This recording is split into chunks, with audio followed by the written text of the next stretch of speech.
नमस्कार दर्शक बंधु आम समाज रे आमे बंचिया आमे विभिन्न लोकंकर संस्पर्श आसु किछि भल लोक संस्पर्श आसु और किछि खराब लोक संस्पर्श आसु भल लोक संस्पर्श आसु ठीक अच्छे किंतु किछि खराब लोक संस्पर्श जेतबेले आमे आसु से खराब लोक से माने निजर स्वार्थ आमको अनेक हैरान हरकत कर ता सहित विपदरे मध्य पकाई थांते बेले बेले मध्य आमे जानी था ए व्यक्तिर स्वभाव खराब ए व्यक्ति आमर शत्रु अटे तथापि बेले बेले से व्यक्तिर मीठा मीठा कथार आमे भासी जाऊ और ता कथा को ग्रहण करी आमे किछि क्षण मिछ सुख आशारे आमे आम आड़ को विपद टाणी आनी थाऊ और विपदर सम्मुखीन हेउ। आज आमे एक काल्पनिक कहानी ए शिक्षा लाभ करिबा केमिति जणे शत्रु को मित्र भावी निजे निजर परिवार को विपदगामी कराइथिले। बहुत दिन तलर कथा जंगल रे एक छोट अजगल सर्प बास करुला।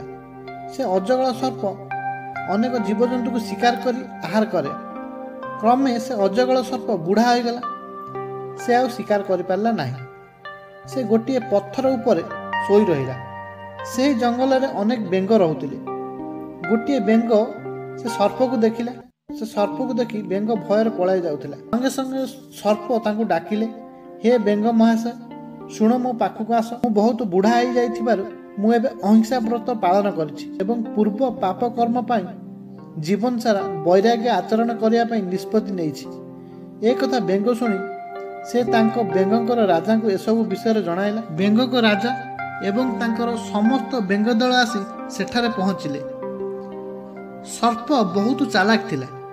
अजगल सर्प कहूଥାଏ मु अनेक बेंग को हत्या करी खाइछि।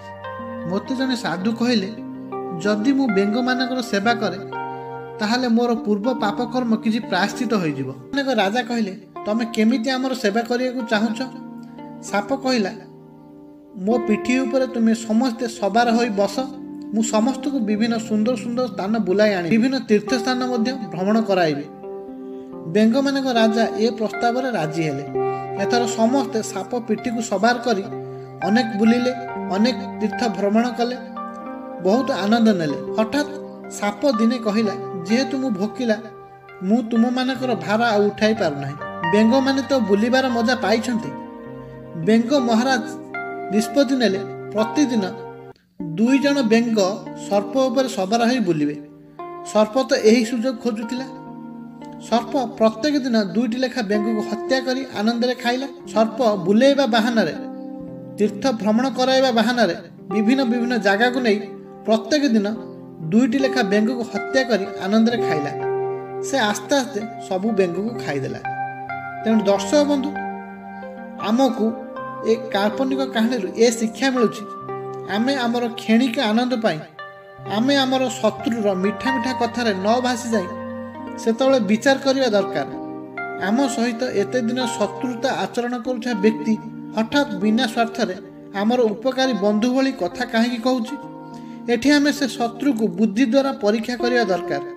जदि परीक्षा न करि परिबा ताहले एते शीघ्र ता कथारे विश्वास करिबा नाही कि ता प्रस्ताव रे आमे एते शीघ्र राजी हेबा नाही। से दिन बेंग राजा जदि एसबु निष्पत्ति ता बुद्धि द्वारा नहीं थांता समस्त परिवार और से निजे मध्य जीवित थांते। तेणु दर्शक बंधु आमे जीवन में केबे भी एमिति भूल करिया नहीं जहा द्वारा आमे निजे विपद हेबा। आज एतिकी। नमस्कार, धन्यवाद, जय जगन्नाथ।